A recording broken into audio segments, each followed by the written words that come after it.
Реанимация цели. Что делать, если вы шли к чужой цели, но не хотите от нее отказываться? Можно ли добиться чужой цели? Конечно, можно.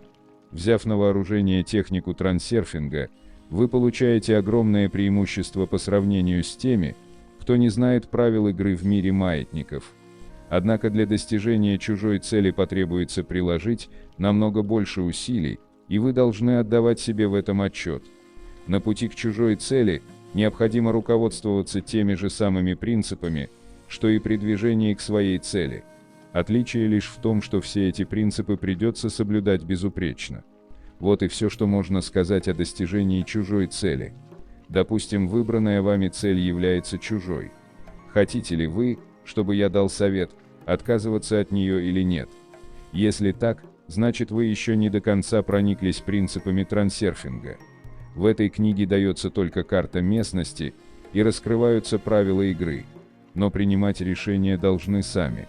Если вы не готовы взять на себя ответственность за свою судьбу, трансерфинг вам не поможет. Его методы работают только в том случае, если взять в руки штурвал намерения. Как с этим штурвалом обращаться, вы теперь знаете. Но куда двигаться, решать вам. Готовые решения могут предоставить только маятники. Пользуясь чужими решениями, вы отдаете свою судьбу в другие руки. Если от чужой цели отказываться поздно, вы вполне можете ее добиться. Для этого нужно максимально освободить себя от желания и важности.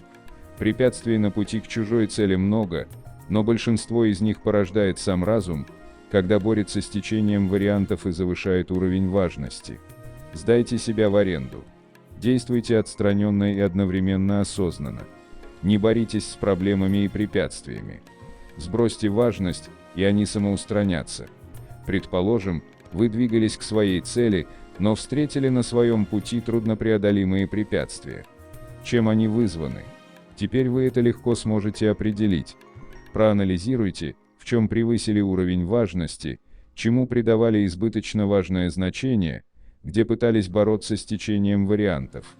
Сбросьте важность, сдайте себя в аренду, доверьтесь течению вариантов, и все наладится. Ваша цель может не даваться еще потому, что вы идете к ней через чужую дверь. Может быть, стоит осмотреться и выбрать другую, но прежде, чем менять дверь, обязательно сбросьте важность и посмотрите, что будет. Захлопнуться может даже ваша дверь, если вы в чем-то сильно превысили уровень важности. Например, поставили все на одну карту. В таком случае достижение цели будет иметь непомерно большое значение. Дверь снова откроется, если вы сбросите важность и обеспечите себе страховку, запасные пути. Чужая дверь, которая прежде казалась такой свободной и открытой, как правило, неожиданно захлопывается. Причина найдется вполне рациональная, так что разуму останется только снять шляпу и развести руками. Кто же мог знать? Здесь ситуация обратная той, когда разум думает о способах реализации и не видит реальных путей достижения цели, то есть своих дверей. Но дело в том, что если цель истинная и вы готовы позволить себе иметь, ваши двери открываются так же неожиданные, как закрываются чужие. Если вы позволите себе иметь, перед вами откроются даже чужие двери. Во всяком случае, как ваша цель, так и ваша дверь не единственны, их может быть несколько. Поэтому никогда не поздно искать свою новую цель, даже если некоторые из прежних целей уже объективно недоступны. Вы можете добиваться чужой цели, идти через чужую дверь и в то же время искать свои. Не обязательно сразу бросать начатое. Переход на целевую линию можно осуществить плавно. Можно работать на чужую цель и при этом крутить в голове слайд своей цели. Тогда внешнее намерение со временем откроет вам невидимые двери, что позволит безболезненно сменить деятельность. Вряд ли удастся полностью освободиться от маятников, которые стремятся навязать вам чужие двери. Скорее всего, вы и раньше ломились в чужие двери. Но даже теперь, когда у вас есть знания, вы не застрахованы от ошибок. Каждый непременно будет совершать ошибки. Нельзя только отчаиваться и ругать себя за это. В конце концов, вы найдете свою дверь. Ошибок не совершает тот, кто ничего не предпринимает. Вас окружает множество людей, живущих просто так. Они не ставят себе целей, не читают вот такие книги.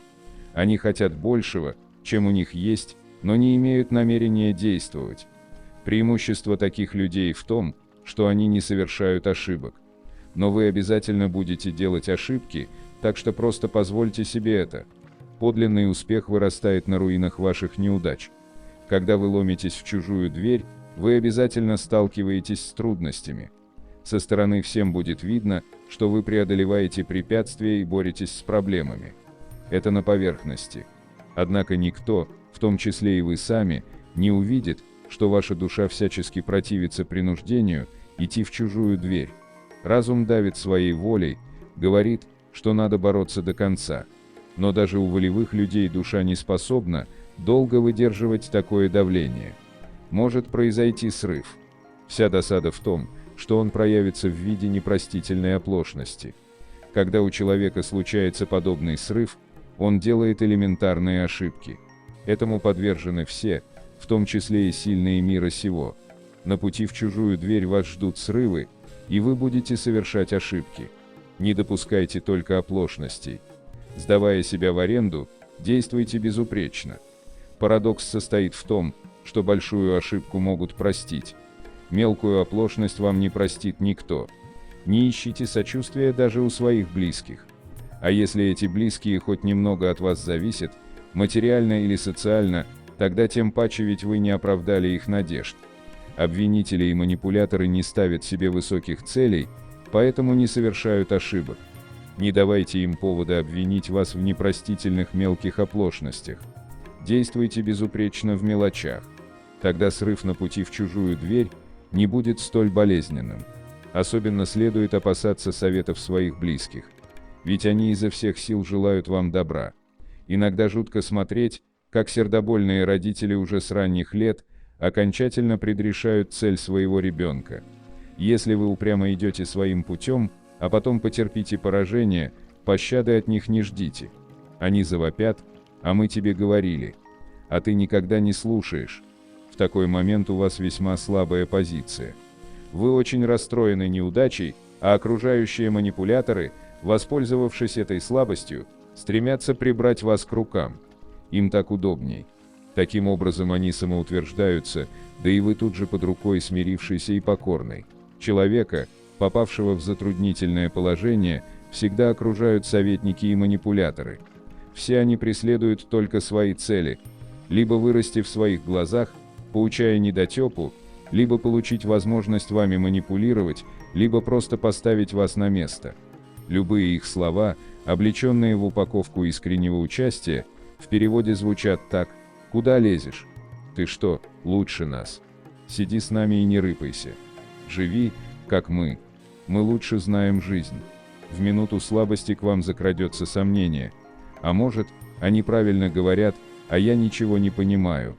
Возникает вопрос: стоит ли слушать советников и манипуляторов? В чем они правы? Только в том, что вы совершили ошибку.